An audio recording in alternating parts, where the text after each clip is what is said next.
Tiga Trail Adventure Kabupaten Satu Timur dalam rangka HUT Polri yang ke-80. Selain itu juga kami melaksanakan kegiatan penyaluran bantuan sosial sebanyak 55 paket bantuan sosial kepada masyarakat yang dilalui lintas takat tersebut.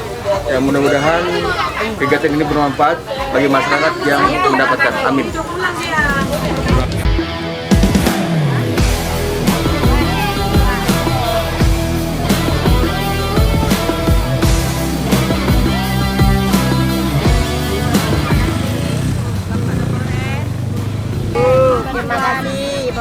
Terima kasih untuk Bapak Kapolres yang telah membagikan sembako kepada masyarakat. Semoga sukses, sehat selalu, diberi keberkahan akhirat. Amin.